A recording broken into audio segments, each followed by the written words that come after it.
Chers amis, bonjour. L'obélisque de la Concorde fait aujourd'hui partie du paysage, si je puis dire, et il est impossible d'imaginer la place de la Concorde sans son obélisque. Un monument remarquable, fruit d'une histoire passionnante et d'un voyage rocambolesque jusqu'à Paris.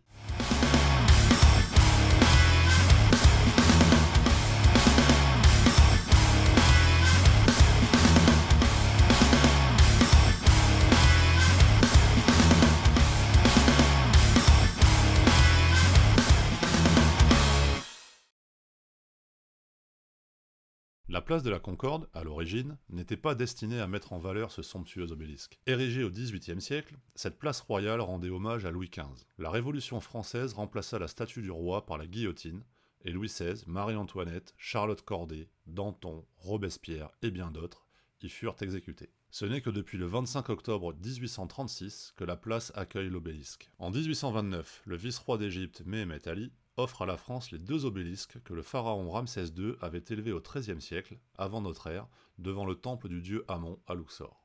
C'est Champollion, premier déchiffreur des hiéroglyphes et conservateur des collections égyptiennes au musée du Louvre, qui joue le rôle de médiateur entre les deux pays. Face aux multiples contraintes, il est décidé de ne ramener dans un premier temps qu'un seul des deux obélisques offerts, celui situé à droite de l'entrée, en regardant le temple. Pour transporter ce colosse de 230 tonnes, un bateau fut spécialement conçu, pensé pour être capable à la fois de naviguer dans l'Atlantique et sur la Méditerranée, remonter la Seine et le Nil et passer sous les ponts de Paris. Un voyage qui dura 7 longues années.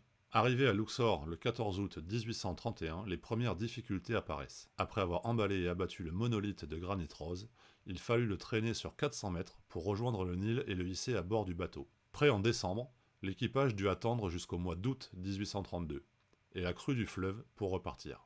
Arrivé à Toulon dans la nuit du 10 au 11 mai 1833, l'obélisque atteint Paris le 23 décembre de la même année, après avoir été remorqué sur la Méditerranée, contourné l'Espagne et remonté la Seine depuis Rouen. Mais l'histoire ne s'arrête pas là. Une fois sur place, un nouveau problème apparaît. Un groupe sculpté sur le socle de l'obélisque représente des babouins qui se lèvent et dressent les pattes, laissant ainsi apparaître leur sexe. Une exhibition qui choque la pudeur de l'époque. Impossible donc de poser en l'état l'obélisque. Le socle est envoyé au Louvre, où il se trouve toujours aujourd'hui, et un nouveau bloc de granit est commandé en Bretagne.